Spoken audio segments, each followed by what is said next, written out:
Deep Sleep Tales.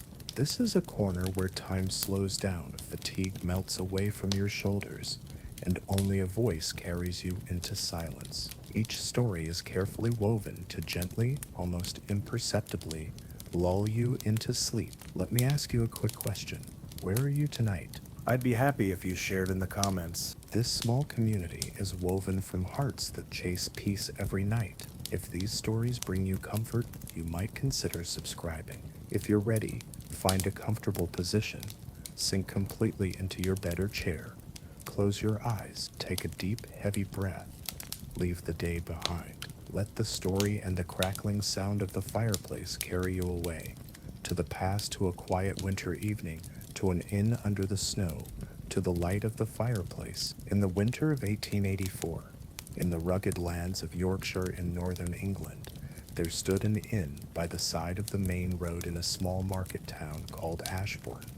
Built of old stones, its roof was covered with a thick blanket of snow. The inn was called the Coachman's Inn, a name that recalled the days long past when travelers in carriages passed through its threshold. Now, in the middle of January, night had long since fallen, and the snow continued to fall slowly, silently, incessantly, while the inn's windows glowed with a yellow light from within. The exterior of the inn, shrouded in darkness and snow, resembled a scene from a dream.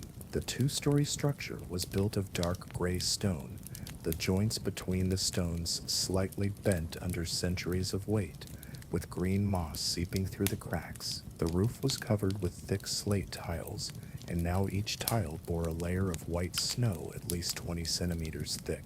The chimney rose from the center of the roof, and the smoke billowing from it mingled with the snowy air, climbing upward and dispersing in the gentle breeze. In front of the inn stretched a small courtyard paved with stones, and in the middle of the courtyard stood an old well. Its stone edges were covered with snow, and its iron chain was frozen. The inn's door was carved from thick oak, and an iron sign hung above it. The words "The Coachman's Inn" were engraved in old English letters, surrounded by an image of a horse-drawn carriage and a whip. Next to the door, a wrought iron lantern was mounted on the wall, and the candle burning inside cast a soft yellow light. This light illuminated the falling snowflakes, turning them into golden dust. The window frames were painted white, but the paint had faded over time and peeled in places, and the windows were made of old-fashioned small panes. Each pane refracted the light coming from inside, reflecting a soft glow outside. Upon entering the inn's interior, the first thing encountered was warmth. Outside, the cold, the freezing wind, and the silent snowfall ended at the doorstep, and inside, between thick walls, the warmth radiating from the fireplace enveloped every corner. The entrance hall was narrow and low. The ceiling was supported by dark brown wooden beams, and the beams bore the soot and smoke stains accumulated over centuries. The floor was covered with old stone tiles, their surface worn smooth and slippery by thousands of footsteps. The walls were plastered white limestone, with patches of damp here and there. A few old paintings hung on the walls, framed in dark wood, depicting horse-drawn carriages, hunters, and rural landscapes. When you turned right at the hallway, the main hall greeted you. The hall was the largest room in the house, and its ceiling was slightly higher than the other rooms. In the center of the room was a large fireplace. It was built of stone, and the color of the stones had taken on a reddish hue over time. Thick logs were burning in the fireplace, and the flames danced in shades of orange, yellow, and red, casting moving shadows into every corner of the room. The sound of the fire was a soft crackling, a steady, rhythmic, soothing sound. As the logs burned, small sparks would occasionally fly up, rise toward the chimney, and then disappear. 6 old armchairs were arranged in a half-moon shape in front of the fireplace. 3 of the chairs were upholstered in dark green velvet, the color of which had faded over the years and worn in places. The other 3 were covered in brown leather, the surface cracked and softened from countless uses. Between the chairs were small wooden tables. On the tables, wax candles burned in iron candlesticks, and the light from the candles combined with the light from the fire bathing the room in a yellow-orange glow. Along the walls of the room were long wooden tables and benches. The surfaces of the tables had darkened over time, stained with grease and beer, and the edges of the tables were marked with knife scratches. The inn's bar was in the left corner of the hall. The bar was a long counter made of thick oak, and behind the counter were wooden shelves. On the shelves were glass bottles, tin cups, ceramic jugs, and brass bowls. Behind the bar hung a large mirror.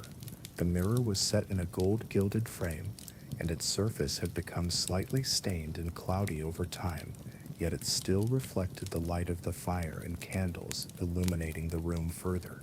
In front of the bar were 3 tall wooden stools with cushions placed on them. The cushions were made of dark red velvet, its surface flattened by years of use. Many scents mingled in the air of the room. The most prominent scent was that of burning wood. It was a light smoky scent, a resinous scent, warm and intense but equally soothing. The second scent, mingling with the wood, was that of brewed tea. In one corner of the bar counter, a large teapot was simmering on a small stove, and the steam from the tea was wafting through the air. The third scent was that of freshly baked bread. The smell of loaves, fresh from the oven in the kitchen, seeped through, a slightly sweet, yeasty, starchy scent. The fourth smell was that of wet wool and wet leather, because travelers coming in from outside were taking off their snowy clothes, hanging them by the fireplace, and the moisture emanating from these clothes was evaporating in the heat of the fire. The fifth scent was a faint smell of beer and tobacco. Half-full beer glasses sat on the tables, and a few wisps of pipe smoke rose from a corner of the bar. It was approaching 8 o'clock on the 14th day of January, and the living room was not yet very crowded. Guests were seated in 4 of the armchairs in front of the fireplace. In the first chair sat an elderly man. He was about 65 years old, his hair completely white, curling over his ears. His face was deeply lined, tanned by the sun. His eyes were small, gray, and slightly tired. He wore a thick gray wool coat, the sleeves worn at the elbows.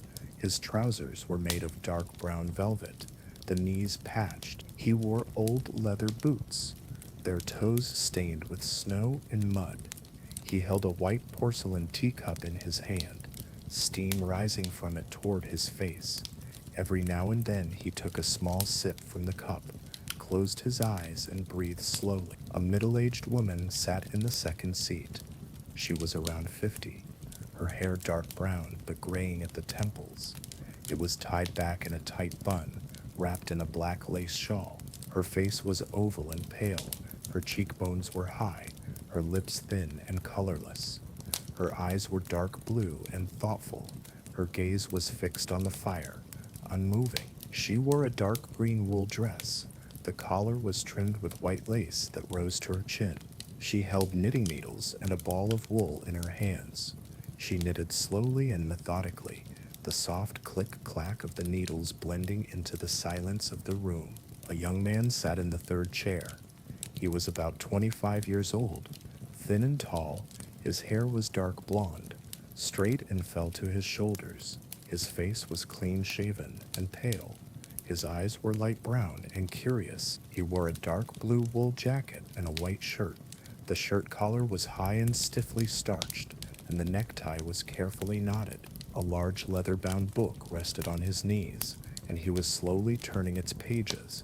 Occasionally he would stop reading, raise his eyes to the fire, and sink into thought. There was a little girl sitting in the fourth seat. She was about 8 years old, with a slender and fragile build.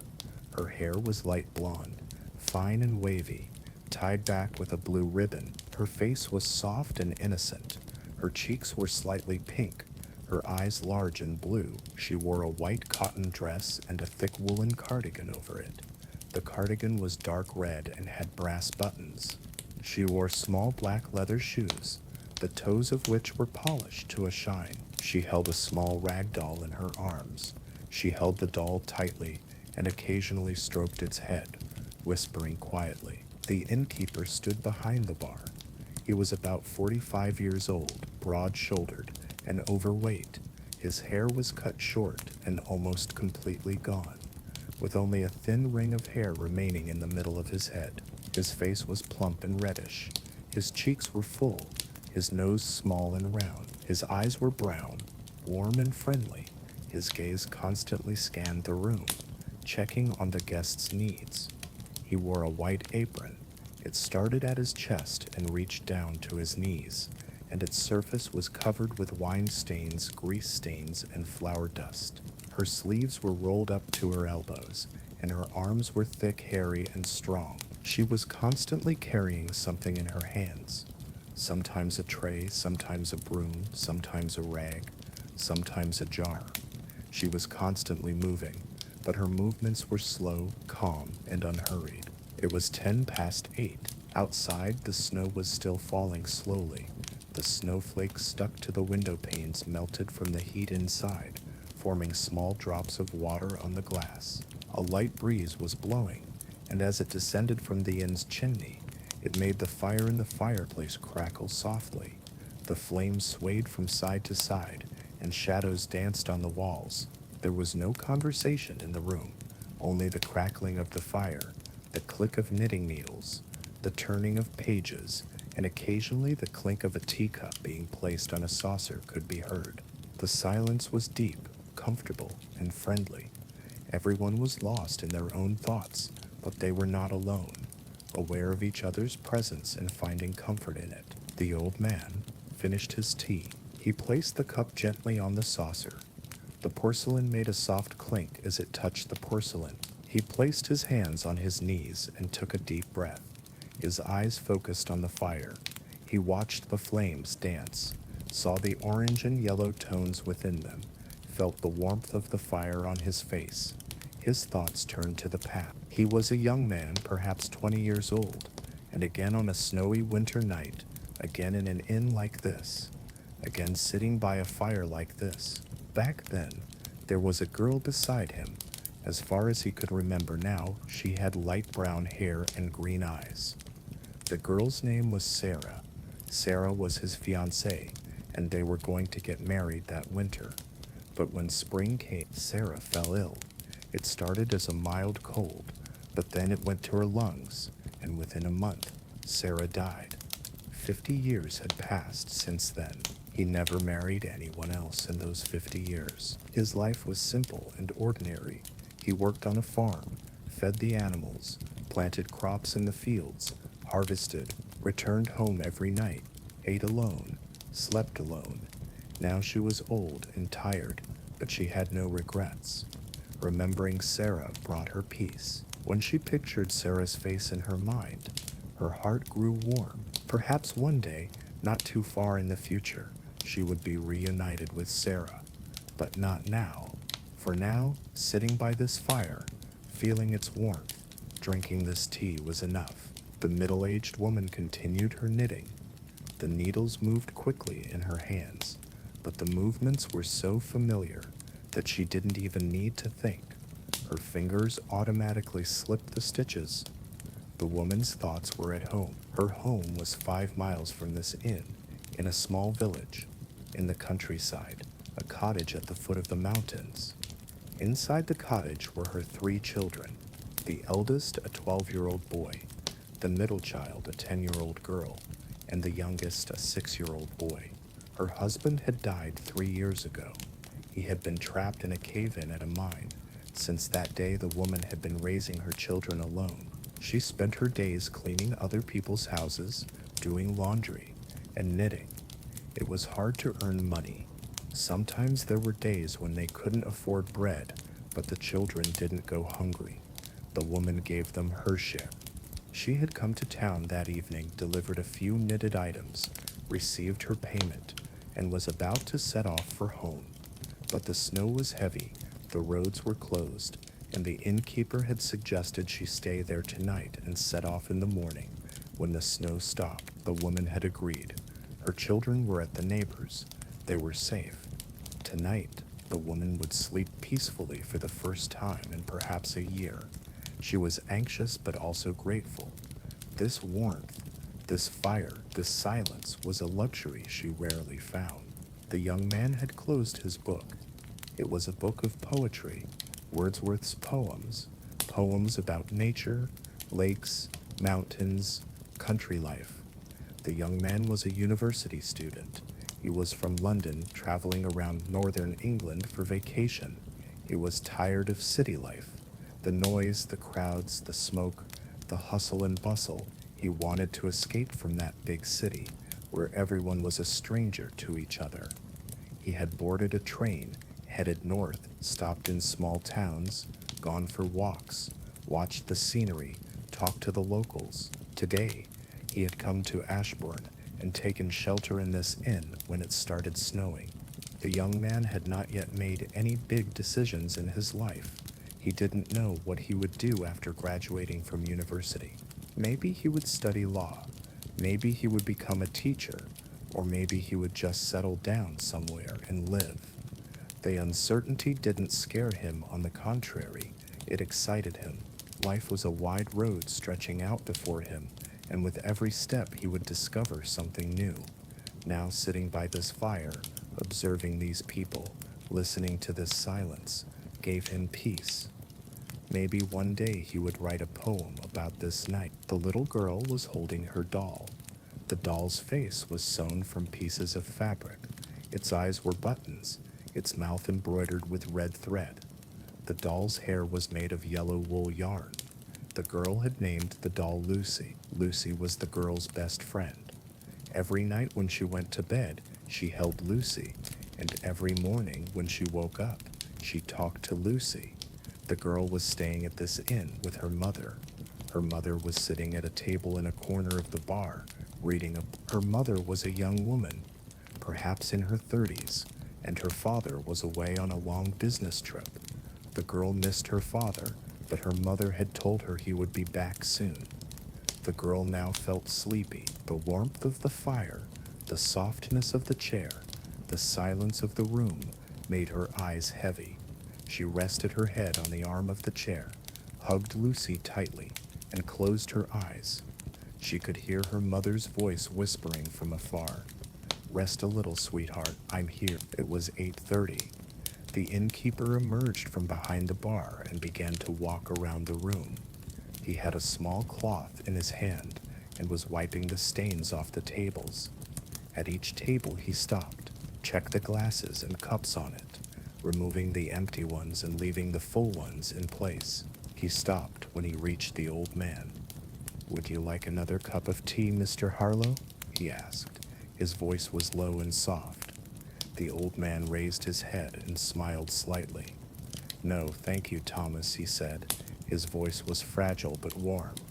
"Just sitting like this is enough for me." The innkeeper nodded, smiled understandingly, and moved on. When he reached the middle-aged woman, he stopped again. "Is everything all right, Mrs. Carter?" he asked. Without lifting her head from her knitting, she replied, "Yes, thank you, everything is wonderful.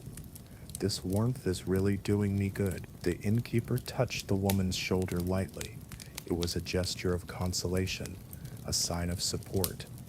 "I'll arrange a car for you when the snow stops in the morning. You can return to your children safely."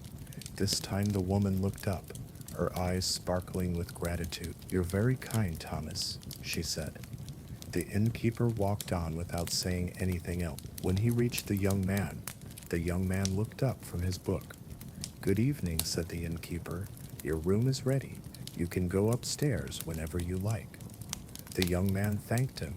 "I'd like to sit here a little longer for now," he said. "This atmosphere is very peaceful." The innkeeper smiled. "It is," he said. "On winter nights, this inn is the most peaceful place in the world. Snow outside, fire inside, and people keeping each other company simply by being there." The young man agreed with these words and thanked the innkeeper. The innkeeper came over to the little girl. She was asleep. Her breathing was steady, her face peaceful. The innkeeper quietly covered her with a woolen blanket. He pulled the blanket up to her chin, made sure Lucy was safe in her arms, and stepped back. He turned to the mother and whispered, "She's asleep. She'll be fine until morning." The mother smiled grateful. The innkeeper returned to the back of the bar. He took a bottle of wine from the shelves. The bottle was dark green glass, and the liquid inside was dark red. He filled a glass and brought it to his lips. He took a sip.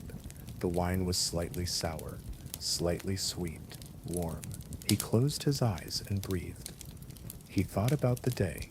He had gotten up at 6 in the morning, put the bread in the oven in the kitchen, cleaned the rooms, welcomed the travelers, prepared the meals, washed the dishes. He was tired, but satisfied. This inn was his life. His father had run this inn. His grandfather had run this inn, and now he ran it.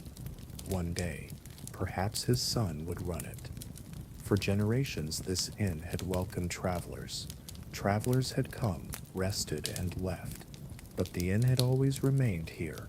The stones, the wood, the fire, the warmth. The innkeeper was proud of this.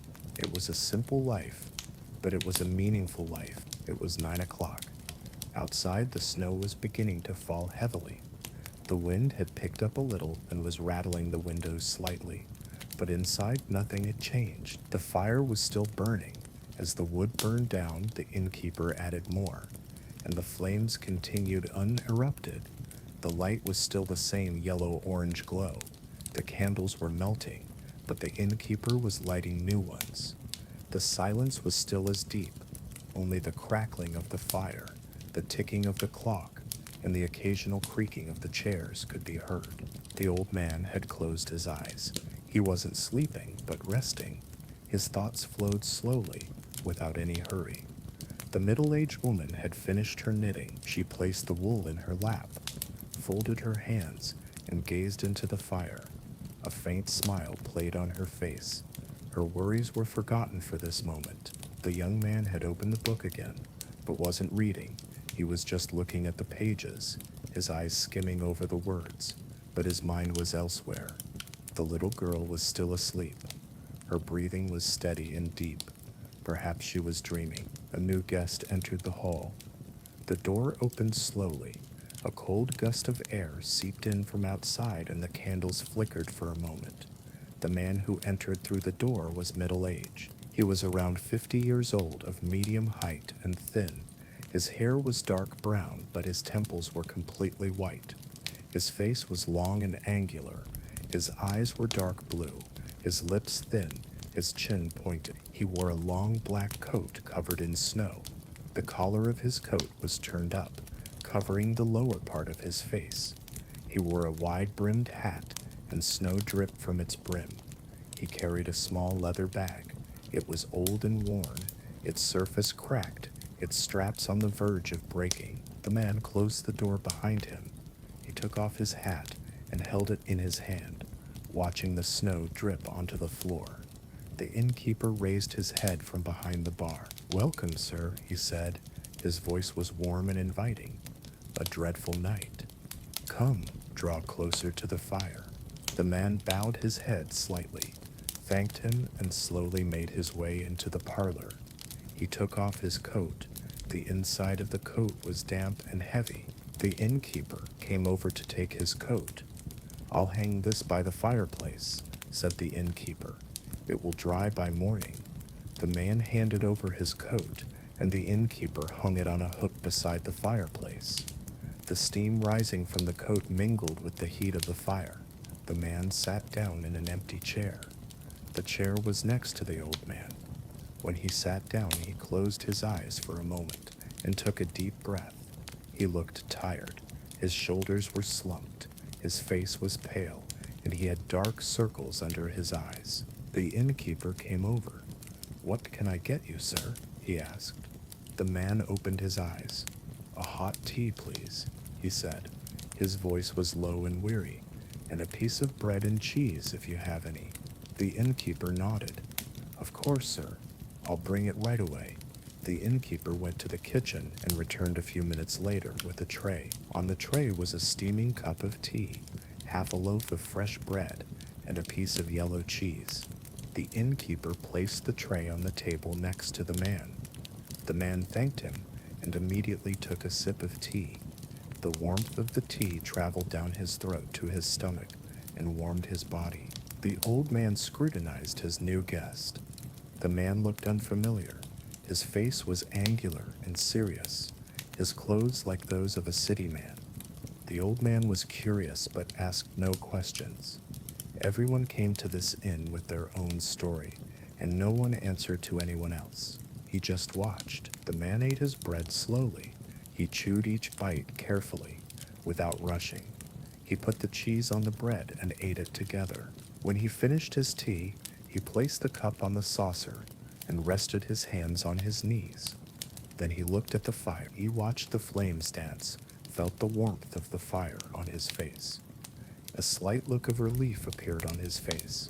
The tension was slowly easing. The innkeeper came back to him. "Would you like a room, sir?" he asked. The man nodded. "Yes, please. I need to stay here tonight. I think the roads are closed." The innkeeper nodded. "Yes, sir, the snow is very heavy. The roads won't be open until morning, but don't worry. I'll prepare a comfortable room for you."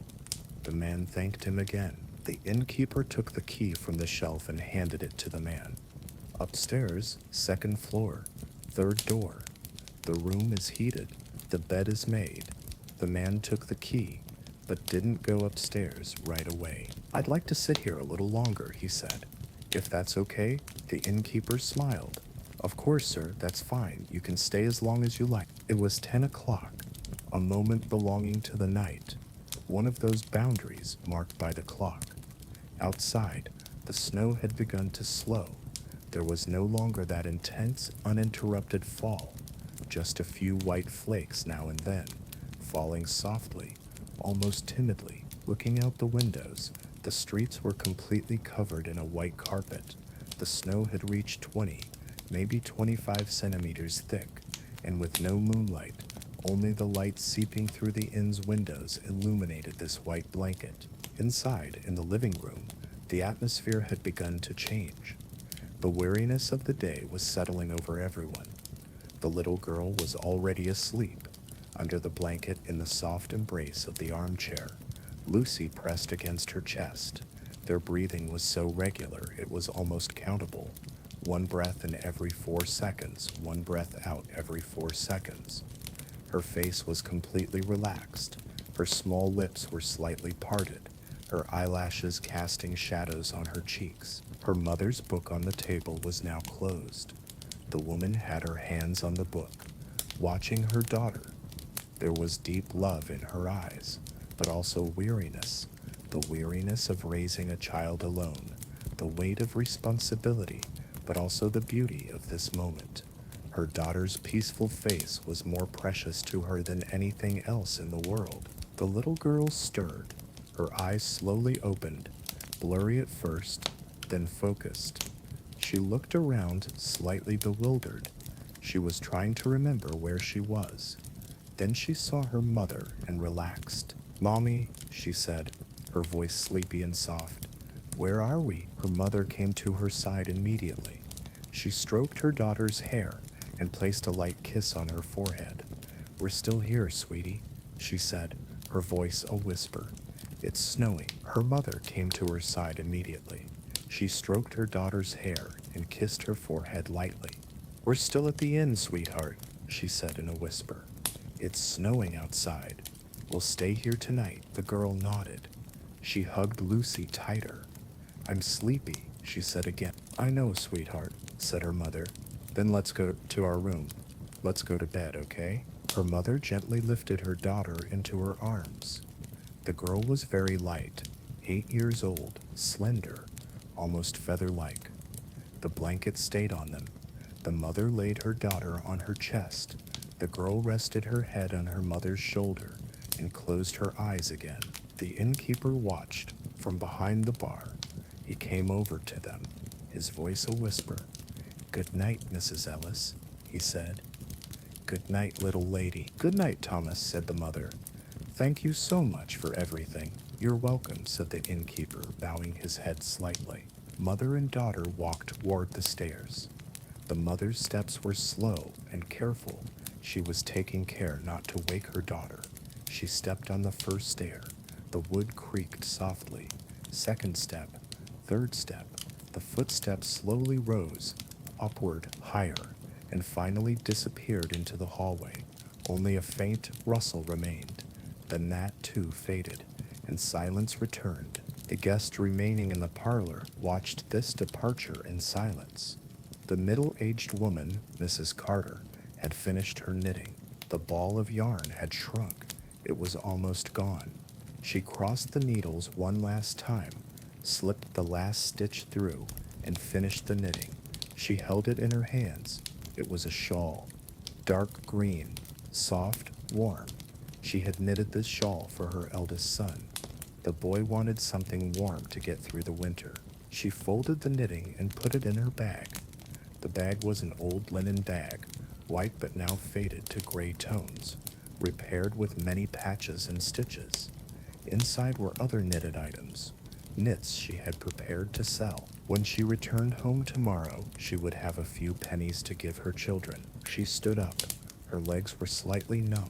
She had been sitting in the same position for a long time. She stretched her knees slightly to loosen them. She looked at the innkeeper. "I'm going up to my room too, Thomas," she said. Her voice was tired but peaceful. "It's been a long day." The innkeeper smiled. There was understanding in his eyes. "Good night, Mrs. Carter," he said. "Shall I wake you in the morning? You might want to get an early start when the snow stops." The woman shook her head. "No, thank you, Thomas. I'll wake up on my own. I'll get up when the sun rises. I want to get back to my children early." "I understand," said the innkeeper. "Then I wish you a good night's sleep." "Thank you," said the woman. She picked up her bag, slung it over her shoulder, and headed for the stairs. Her steps were heavy as she climbed the stairs. She was tired from days of work, worries, loneliness, but she was also grateful for this night, this warm room, this soft chair, this silence. For the first time in years, she had truly rested. She reached the top of the stairs. She paused in the hallway, took a deep breath. Then she walked toward her room. She opened the door, stepped inside, and closed the door slowly. The sound of her footsteps faded. Only 3 men remained in the room now. The old man, Mr. Harlow, sat in the green velvet armchair in front of the fireplace. The young man, the one in the blue jacket holding the Wordsworth book, sat in the brown leather armchair, and the newcomer, the man in the black coat with the weary face, sat in another armchair. All 3 were staring into the fire. All 3 were silent, but this silence was different now, deeper, more genuine, more sincere. After the women and child had left, a different atmosphere had settled among the men, less formal, more relaxed, more free. The innkeeper stood behind the bar. He held a wine glass in his hand. He took another sip. He surveyed the room. His eyes scanned every corner. The tables were clean. The candles were lit. The fire was bright. Everything was in order. The clock on the wall ticked. An old clock, pendulum, wooden case. Each tick, 1 second. Each talk, another second. Time flowed slowly, but it did not stop. It moved forward without interruption. The young man closed his book. He placed it on his lap and looked at the cover. The leather binding was worn. The book had been read many times. Wordsworth's poems. Poems about nature, beauty, simplicity. He turned his eyes to the fire. The flames were still dancing. They never tired, never stopped. Orange, yellow, red. The colors mingled, separated, and mingled again. The young man thought. This was a very special night. Simple, ordinary, but just as special. Perhaps the beauty of life lay here, in moments that were not complicated, not exaggerated, just simple. A fire, a warm room, quiet people. What else was needed? He thought of London. The big city, the noise, the crowds, the hustle and bustle. There everyone was rushing somewhere. But where? Why? No one knew.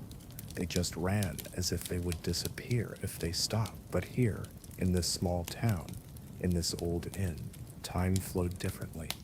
Slowly, calmly, without haste.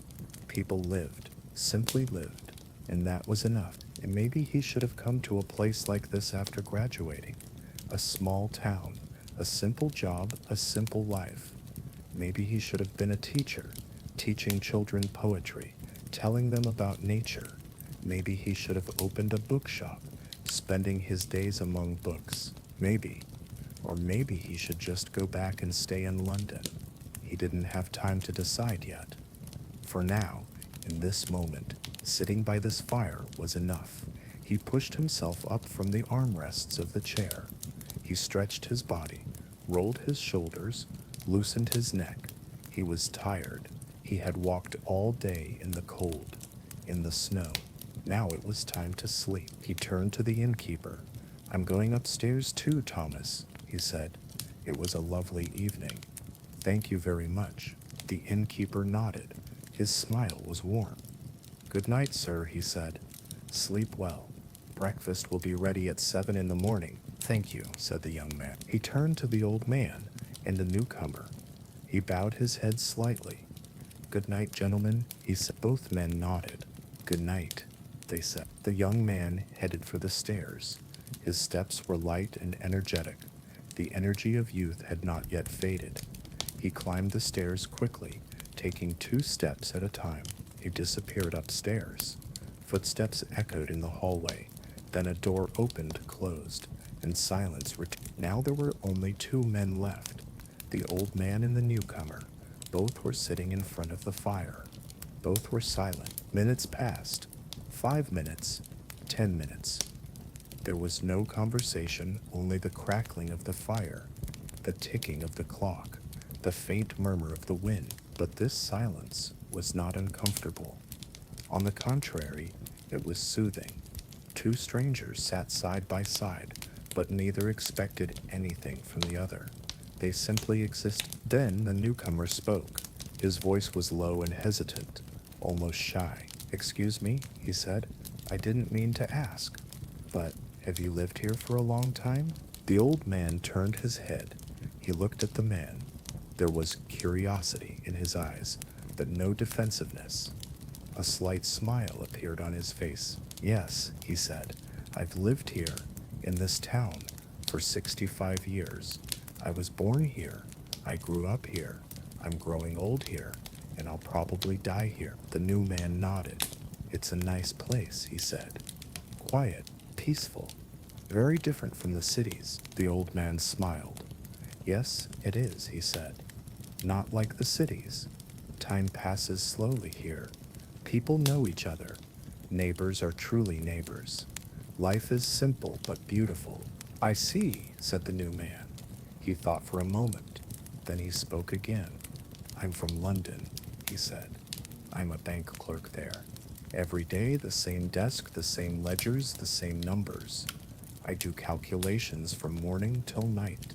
Sometimes I forget what I'm living for." The old man nodded. He looked at him with understanding. "City life is like that," he said. "Fast, stressful, exhausting. People don't work to live. They live to work. But here it's different. Here people work to live." "I wish I could settle here too," said the new man. His voice was full of longing. "I wish I could escape the city and live in a place like this." The old man smiled. "Maybe," he said, "but that's everyone's decision. Some people love the city. Some love the countryside. The important thing is to find peace. Wherever you are, if you find peace, that's your place." The conversation ended there. The 2 men fell silent again. But this silence was now more intimate, warmer. 2 strangers had shared a few words around a fire on a winter night, and these words had created a small but valuable bond between them. The innkeeper stood behind the bar. He watched the 2 men. He smiled. He loved these moments, moments when people connected with each other, sharing something even if silently. He brought the wine glass to his lips. He took one last sip. The wine was gone. He placed the glass on the counter.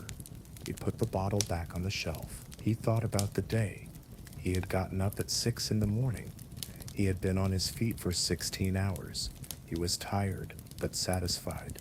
He had hosted 5 guests today. They were all different: an old man, a woman, a young man, a mother and daughter, a newcomer. They had all come with different stories, but they had all been looking for the same thing: warmth, peace, security, and the innkeeper had given them all that. Was it much? No, just a room, a bed, some food, a little warmth. But sometimes the simplest things were the most valuable. Was his father like that too? Yes, probably. The innkeeper's father had run this inn for 30 years. Then he grew old, tired, and the innkeeper took over. Now the innkeeper was growing old and tired too, but it wasn't time to give up yet. Maybe another 10 years, maybe 20. Who could say? Did he have a son? Yes, an 18-year-old boy. He was studying in another city right now. He was an apprentice, learning carpentry. Maybe he would return. Maybe he would take over the inn. Maybe he wouldn't return. Maybe he would build his own life. The innkeeper wouldn't force him. Everyone had the right to choose their own path. But for now, tonight, at this moment, it was the innkeeper's time, and he was living that time with pride. It was past 11 o'clock. The night had deepened. Outside, the snow had completely stopped. The streets were silent, the houses dark. The whole town was asleep. Only the inn glowed like a small island of light in the darkness. In the hole, the atmosphere had grown even heavier. The old man had closed his eyes and leaned back in his chair. His breathing was slow and steady. He was not asleep, but resting. His thoughts flowed slowly, drifting beyond time and space. The newcomer was tired too. Tired from the journey, tired from the cold, tired from life. He had placed his hands on his knees, his head slightly bowed, his eyes were half closed, his gaze drifting into the void. The innkeeper watched the two men. He knew it was time. Time to close the bar. Time to send the guests to their beds. He came out from behind the bar. He began placing the bottles on the shelves. He carefully lifted each bottle, wiped it, and put it back in its place. Glass bottles, ceramic jugs, tin cups, everything in its place. He wiped the counter carefully. With a damp cloth every corner, he gathered the glasses. A few glasses remained on the tables. He took those too, brought them to the counter. He would take them to the kitchen later, wash them, but first he had to check on the guests. He came to the old man's side. He paused lightly, waiting quietly so as not to wake him. Then he spoke softly. "Mr. Harlow," he said, "would you like to go upstairs? Your room is ready." The old man opened his eyes.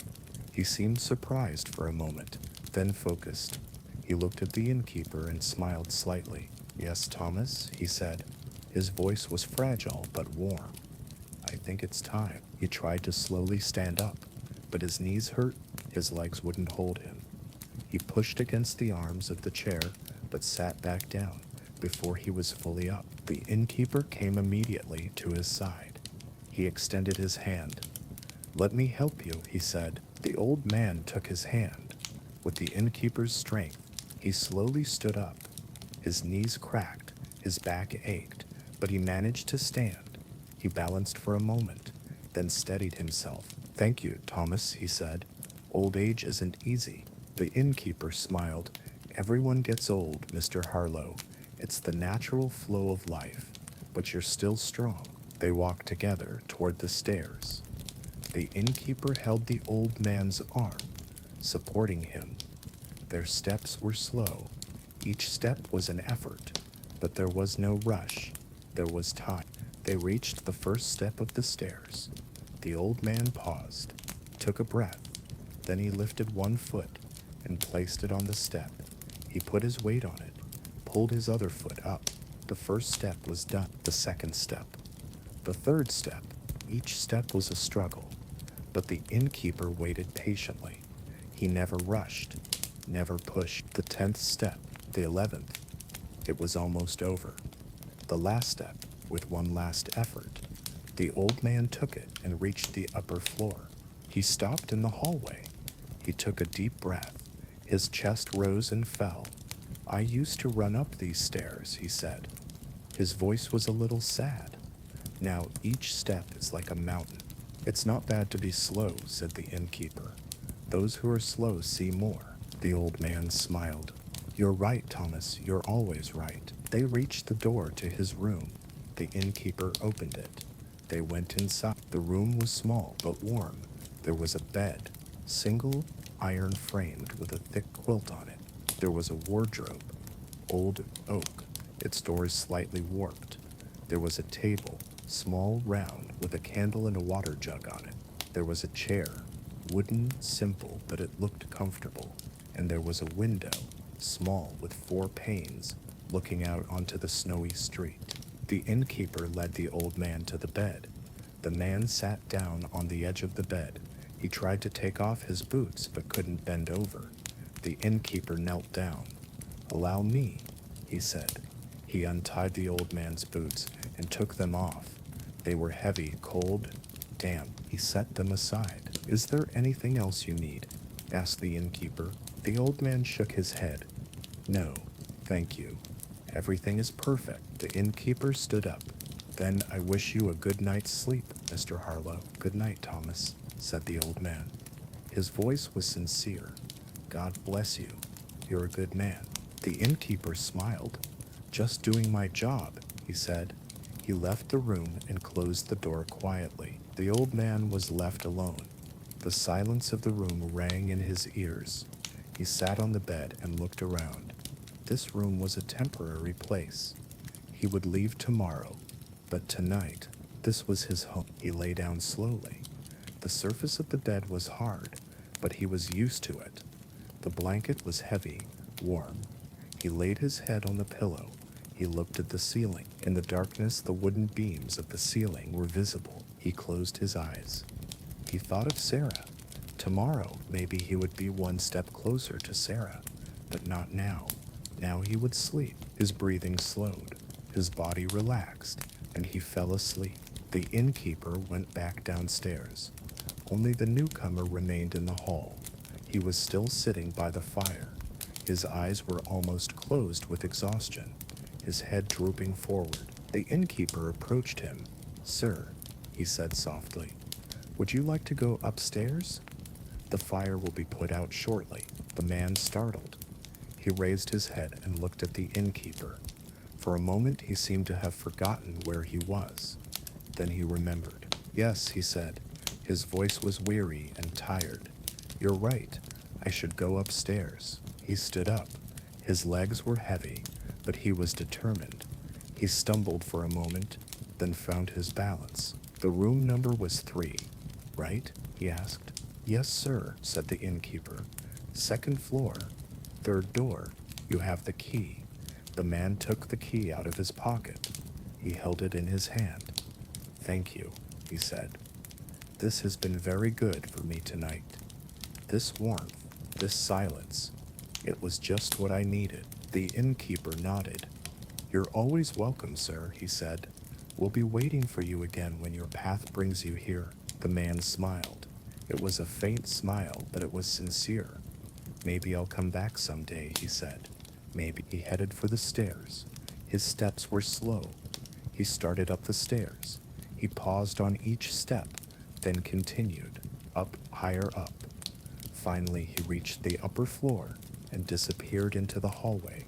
A door opened, closed. Silence returned. The innkeeper was now completely alone. The hall was empty. Only he, the fire, and the silence remained. He scanned the hall one last time. He looked at every table. A glass had been left behind on one table. He picked it up. A scrap of paper lay under a bench. He gathered it. A few breadcrumbs were on the floor. He swept them up. Everything was in its place. The hall was clean. Tomorrow morning it would welcome guests again. But now it was time to rest. He turned to the fire.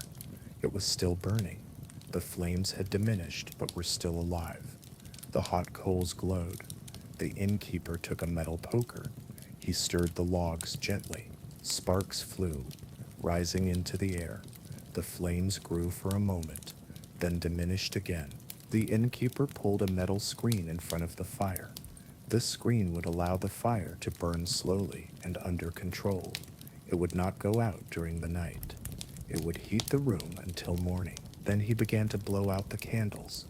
12 candles were burning in the hall. He found one, blew on it. The flame flickered and went out. Smoke rose, its scent spreading through the air. He found the second candle and blew it out too. The third, fourth, fifth. He extinguished them one by one. The room slowly sank into darkness. With each candle that went out, the shadows deepened. Finally, only the red glow of the fire remained. This glow reflected off the walls, creating moving shadows. The innkeeper went behind the bar. He blew out the last candle there too. Now it was truly dark. Only the fire. He stood in the middle of the room. He looked around. The outlines of the furniture could be seen in the shadows. Chairs, tables, benches. Everything was in its place. Everything was peaceful. The innkeeper took a deep breath. He thought about the day, how much he had done since morning, how many people he had met. They were all different people. They had all come with different stories, but they had all found the same thing: shelter. This inn was a shelter. It had been a shelter for over 100 years, from storms, from cold, from snow, from exhaustion. People came here, rested, tended to their wounds. Then they left. But the inn was always here, and so was the innkeeper. He was part of generations. His grandfather, his father himself, perhaps his son, perhaps his son's son. The chain continued. It was a simple life, but it was meaningful, and the innkeeper was proud of it. He headed for the stairs. His steps were slow and weary. Each step was an effort. His legs ached. His back ached. The price of 16 hours of work. He climbed the stairs. Each step creaked. The wood was old and fragile, but it was sturdy. These stairs had been here for centuries. Thousands of feet had passed over them. He reached the upper floor. He stopped in the hallway. The hallway was long and narrow. Rooms lined both sides. Every door was closed.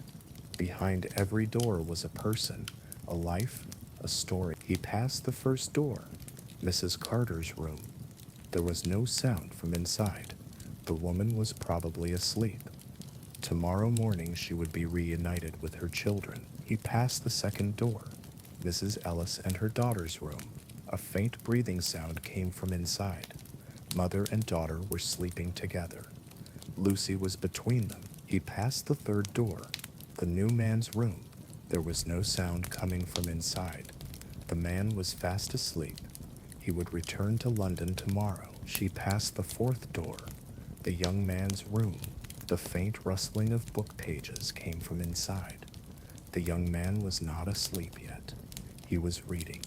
Poetry, perhaps. She passed the fifth door, the old man's room. The sound of steady, slow breathing came from inside. The man was asleep. Perhaps he was dreaming of Sarah. The innkeeper silently wished each of them good night, silently to himself. Good night, Mr. Harlow. Good night, Mrs. Carter. Good night, Mrs. Ellis and the little lady. Good night, young master. Good night, sir. He reached the end of the corridor, the door to his own room. He took the key out of his pocket, opened the door. He went inside. His room was simple, very simple. A bed, a wardrobe, a chair, a window. Nothing else. But the innkeeper needed nothing else. He went to the window. He looked outside. The snow had stopped, but the ground was pure white. The streets were silent. The houses were dark. The whole town was asleep. Only the stars were shining in the sky. Countless stars, cold and distant. The innkeeper moved away from the window. He began to take off his clothes. First his apron. He pulled it over his head and put it aside. He would wash it tomorrow. Then his shirt. He undid the buttons. slipped it off his arms. His pants. He loosened his belt, pulled down his pants, his socks. He took them off one by one. He put on his nightshirt. The shirt was white cotton and soft. It smelled of being washed and dried in the sun. He lay down on the bed. The bed was hard, but he was used to it. He had been sleeping in this bed for years. He pulled the blanket over himself. The blanket was heavy and warm, a wool blanket woven by his grandmother. He laid his head on the pillow. The pillow was full of feathers, soft but supportive. He closed his eyes. Darkness enveloped him. His thoughts slowed. He thought about today. What had happened since morning? 5 guests, 5 different lives. They had all come to this inn. They had all sought warmth. They had all found it. He thought about tomorrow. He would get up early in the morning, at 6 o'clock again. He would bake bread. She would prepare breakfast. She would see the guests off. Then she would clean the rooms. She would wash the laundry. New guests might come in the evening. The cycle would continue, but now it was time to sleep. Her breathing slowed. Her body sank into the bed. Her muscles relaxed. Her thoughts became hazy, and she fell asleep. Upstairs, in each room, similar yet distinct scenes were unfolding. The old man, Mr. Harlow, lay in his bed. His eyes were closed, but he wasn't quite asleep yet. He was in that state, hovering on the border between wakefulness and sleep. His thoughts drifted to the past, always to the past, because the future was now too short, but the past was too long, too rich, He was thinking of Sarah. He thought of Sarah every night. 50 years had passed, but it felt like yesterday. He remembered Sarah's face, her oval face, her green eyes, her light brown hair. He remembered Sarah's voice, a high-pitched but soft, musical voice. He remembered Sarah's scent, lavender and rose, simple but beautiful. Sarah was going to marry him. They were going to get married in the spring. It would be a small wedding in the church with friends and family. Then they would live in a small cottage. They would have children, maybe 3, maybe 4. They would live a happy life. But it didn't happen. Fate had written it differently. Sarah fell ill and died, and the old man was left alone. He lived alone for 50 years. He had the opportunity to marry others. Several women showed interest, but the old man didn't accept because his heart belonged to Sarah. It would always belong to Sarah. Was he regretful? No. Perhaps he could have lived a different life, but the life he lived was enough for him. A simple, quiet, but honorable life. And now, as he approached the end of his life, he was still thinking of Sarah. One day, not too far in the future, he would be reunited with Sarah. Perhaps in heaven, perhaps somewhere else. But he would be reunited. He was sure of it, but not now. Now, lying in this bed, being in this warmth, feeling this peace was enough. His breathing slowed. Regular, deep breaths. His chest rose and fell. His heart beat slowly. Drip, drip, drip. Regular, tireless. Dreams began to come. At first blurry, then clear. He saw a garden. There were flowers, green grass. And Sarah was there. She was wearing a white dress. She was smiling. She reached out her hand.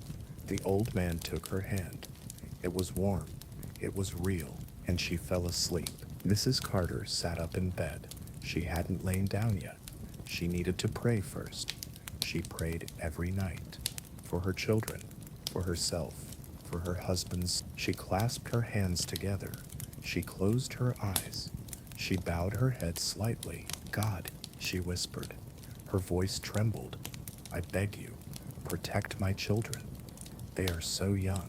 They are so vulnerable. Protect them from disease. Protect them from hunger. Protect them from all evil. She took a deep breath. She continued, bring peace to my husband's soul. He was a good man. He worked hard. He loved his family. But fate was not kind to him. It took him too soon. Please give him a place in heaven. Tears streamed from her eyes. They ran down her cheeks. But her voice didn't break. And give me strength, God. I'm raising 3 children all by myself. It's so hard, so tiring. Sometimes I think I can't bear it, but I endure. I endure for my children. Please give me strength. Please give me hope. Silence. A long silence. Only the sound of her breathing, the falling of tears. Then softly, Amen. She opened her eyes. She wiped away her tears. She took a deep breath. She thought about tomorrow. The snow would stop in the morning. The car would come. She would go home. She would see her children. She would hug them, kiss them. She would show them her new knitting projects. Maybe she would buy some sweets and give them to them. They would be happy. This thought comforted her. She smiled, a weak but sincere smile. She lay down in the bed. She pulled the blanket over herself. She put her head on the pillow. She closed her eyes. She remembered her prayer. God had heard it. If she was sure, God always heard. And she fell asleep. The young man lay in bed, staring at the ceiling. But he wasn't asleep. His mind was very busy. His thoughts flowed rapidly, unstoppable. He was thinking about life. He was 25 years old, still young. He still had so much to accomplish. But what would he do? That was uncertain. University would be over. In a few months, then what would happen? Would he stay in London, or would he go somewhere else? Would he study law? Would he become a teacher? Would he become a writer? He loved writing poetry, playing with words, capturing rhythms, expressing emotions with words. Maybe he should be a poet. But how did poets make a living? Could one earn money with poetry, or would they starve? Maybe he should be practical. He should study law, become a lawyer, earn money, start a family, live a normal life. But would that make him happy, or would it kill his soul? Uncertainty didn't scare him. It actually excited him, because uncertainty meant freedom. If nothing was yet determined, everything was possible. He thought about this night, this inn, these people, this atmosphere. It was beautiful, simple but profound, ordinary but meaningful. Perhaps he should write a poem about this night. Fire, snow, silence. The old man and Sarah, Mrs. Carter and her children, the little girl and Lucy, the innkeeper and his inn. He thought about the words. What words should he use? Snow, cold, white, silent. Fire, warm, orange, vibrant. Silence, deep, comfortable, peaceful. Lines began to form in his head. On a snowy night, the fire burns, shadows dance. Strangers sit silently, each with their own story. No, this wasn't good enough. It had to be better. Deeper, more emotional. He tried again. On a winter night, the inn light. Tired travelers find shelter by the fire in peace. Past and future are forgotten. Better. But it still wasn't perfect. She'd try again tomorrow. Now she had to sleep. She closed her eyes. The words kept swirling in her head, but they slowed down. They became rhythmic. They turned into a lullaby, and she fell asleep. The little girl lay beside her mother. Her body was completely relaxed. Her arms embraced Lucy. Lucy, the rag doll, the girl's most loyal friend. The mother sat beside her, looking at her. The girl's face was peaceful. Her cheeks were pink, her lips slightly parted. She breathed regularly, deep. The mother stroked her daughter's hair. It was soft as silk, light blonde, fine, wavy. She took after her father. Her husband also had light blonde hair. Her husband, he was far away now. He was on a business trip. It had been a month. She missed him terribly, but he would be back soon. He had written in his letter that he would be back in 2 weeks. The mother remembered the letter. The letter was in her bag. She read it every night. Her husband's handwriting, His words, his feelings. I miss you so much, he had written, and our little princess. I can't wait to come back. The mother was impatient too, but she endured. She had to be strong for her daughter. She looked at the girl again. She looked so innocent, unaware of the world, carefree. There was only Lucy, only love. The mother began to sing a lullaby softly, a very gentle, almost inaudible voice. Sleep, baby, sleep. The stars are shining in the sky. The moon is watching over you. Angels are protecting you. The lullaby continued. It was an old lullaby. She had learned it from her mother. Her mother had learned it from her own mother. A lullaby passed down through generation. The girl was moved by the lullaby. Her face relaxed even more. Her breathing deepened. She began to dream. A beautiful dream. Flowers, birds, the sun. And her father. Her father had come. He had embraced her. The mother finished the lullaby. Silence returned. Only breaths. The girl's in her own. The mother lay down too. Next to the girl, Lucy was between them. The three of them together, a family. She pulled the blanket over them. She closed her eyes, and she fell asleep. The new man sat on his bed. He hadn't yet lain down. He held something in his hand, a small photograph, in a leather-bound frame. He looked at the photograph. There were 3 people in it, a young woman and 2 children, a boy, a girl. The boy was 5 years old. The girl was 3, his wife and children. The man touched the photograph. He ran his finger over the woman's face. The surface of the glass was cold, but the image inside was warm. His wife, her name was Elizabeth. She was a beautiful woman, brown hair, blue eyes. Her smile lit up the whole world. His children, the boy Thomas, the girl Emma. They were both very sweet. Thomas took after his father, Emma after her mother. The man missed them. He missed them very much. He had been away from home for a month, a business trip from London north to Edinburgh. Bank work, accounts, ledgers, clients. He was tired, not just physically, but emotionally too. He was tired of work, of the numbers, the calculations, the stress. He wanted to go home. He wanted to be reunited with his family. He would take the train tomorrow.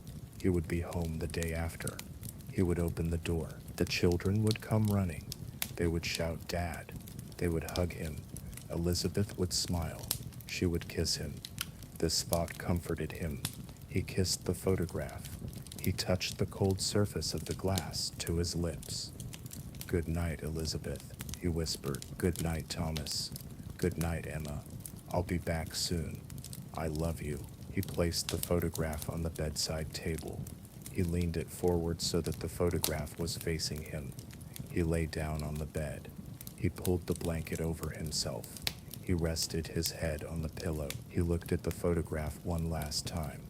He saw his family. He smiled. He closed his eyes, and he fell asleep. The night deepened. It was past midnight. One day had ended. A new day had begun, but no one noticed. Everyone was asleep. The snow had completely stopped. The wind had died down.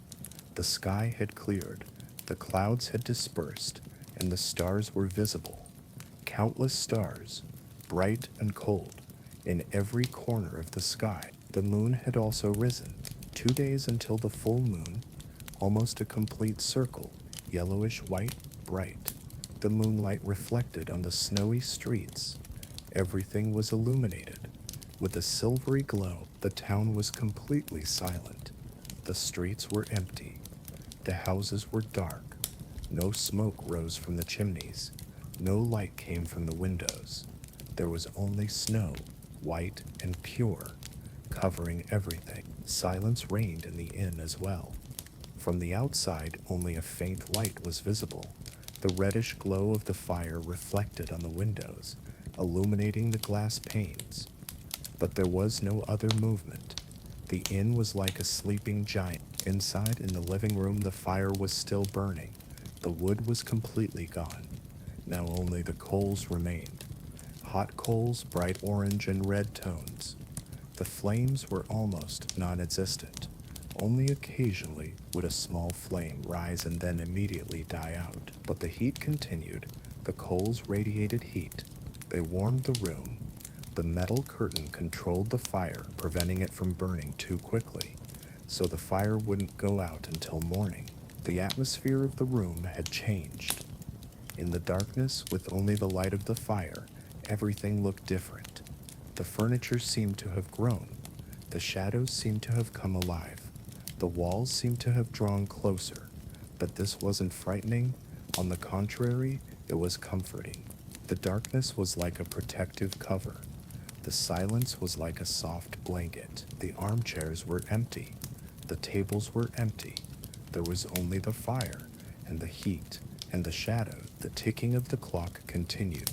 Regular, tireless, tick-tock, tick-tock. Every second, every minute, every hour. Time didn't stop. It continued to flow. Upstairs, in the hallway, the doors of each room were closed. Faint sounds came from each room. Breathing sounds, regular, deep, peaceful breaths. From the old man's room, slow and heavy breaths, the breaths of old age, but relaxed, peace. From Mrs. Carter's room, soft snores.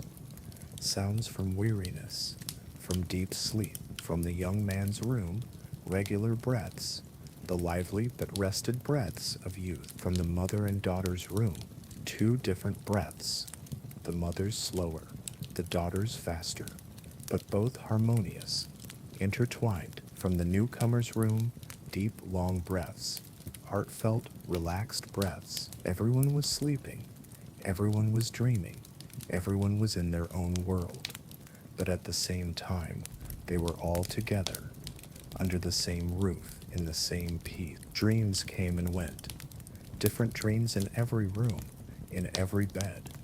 The old man was watching Sarah, young Sarah, beautiful Sarah. They were walking together in a garden, hand in hand. The sun was shining, the flowers were blooming. Sarah was laughing, her voice was like music. Mrs. Carter was watching her children. The three of them together, in the kitchen. The mother was cooking, the children were playing. Laughter, joy. Her husband was there too, alive, healthy. There had been no accident. Everything was normal. She was happy. The young man was writing a poem. He was in a large hall. There were listeners. He was reading his poem. Everyone was applauding. He was a successful poet, famous, happy. The little girl was seeing a fairy tale. Lucy was alive. She was talking. Together they were walking in a magical forest. The trees were talking. The animals were singing. Her father was there too, holding her hand. The new man was at home with his wife and children. They were having dinner. A warm house, cheerful sounds. Thomas was telling a story. Emma was laughing. Elizabeth was looking at him, smiling. It was peace. It was love. The dreams were beautiful, because in dreams anything was possible. The past returned. Lost things were found. Dreams came true, and those who slept were lost in these dreams. They were happy. Outside, nature continued its cycle. The snow cover gleamed in the moonlight. It was like crystals, like diamonds.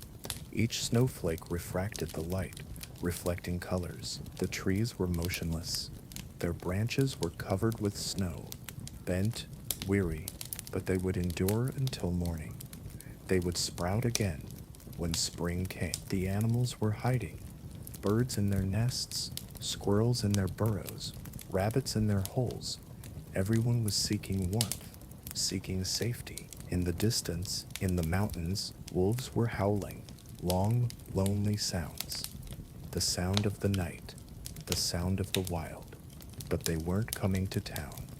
Town was the place for people. In the sky, the stars were moving, very slowly, imperceptibly. They were turning, moving in their orbits.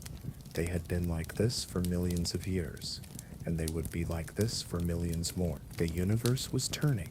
The world was turning, time was flowing, and in the inn, people were sleeping. It was 1 o'clock, then 2, the deepest hours of the night. Nothing changed in the inn. The silence continued. The fire burned. Breaths continued. Dreams flowed. There was no rush, no worries, no fear. There was only peace. A deep, complete, perfect peace. This moment seemed endless. Time seemed to have stopped. The past was forgotten, the future insignificant. Only the present existed. This moment, this breath, this sleep, and that was enough. People search for many things throughout their lives: money, fame, power, love. But what they search for most is peace. And tonight, in this inn, everyone had found it. It was temporary. It would end when morning came. Everyone would go their own way. But now, tonight, they were here, and they were at peace. The snow lay outside, white and pure. The fire burned inside, red and warm. People slept in their beds, deep and serene, and the world, silently, continued to turn. Morning came slowly, very slowly, almost imperceptibly. The sky was first dark blue, then it cleared. The stars faded, one by one. The moon dimmed, disappeared. A faint pink appeared on the eastern horizon. Dawn, the harbinger of the sun. The pink turned red, then orange, then yellow. The sun rose. Very slowly, majestically, it sent its first rays across the horizon. The rays touched the snowy streets, the white roofs, the icy windows. The snow gleamed, a dazzling brilliance, as if the whole world were made of diamonds. In the inn, sunlight struck the windows. The ice crystals on the glass began to melt. Water droplets formed and trickled down. Inside, in the hall, the fire was still burning. The coals were almost extinguished, but there was still a warmth. The innkeeper would soon come down to add more wood. In the innkeeper's room, the first light streamed in through the window. It hit the innkeeper's face. His eyelids fluttered. Sleep slowly slipped away. He opened his eyes. He looked at the ceiling.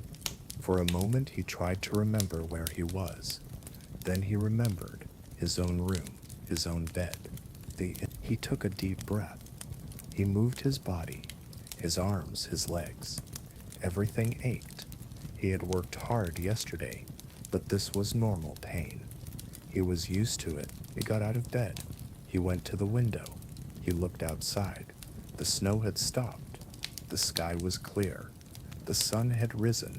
It was a beautiful day. He smiled. It was a good sign. The guests could leave without any problems. He quickly got dressed. His trousers, his shirt, his jacket, his shoes, his apron. Everything was in its place. He left his room. He stood in the corridor. He listened intently. There was still no sound. Everyone was still asleep. Good. Let them rest a little more. He would prepare breakfast downstairs. He went down the stairs. Quietly, so as not to wake the guests, she entered the drawing room.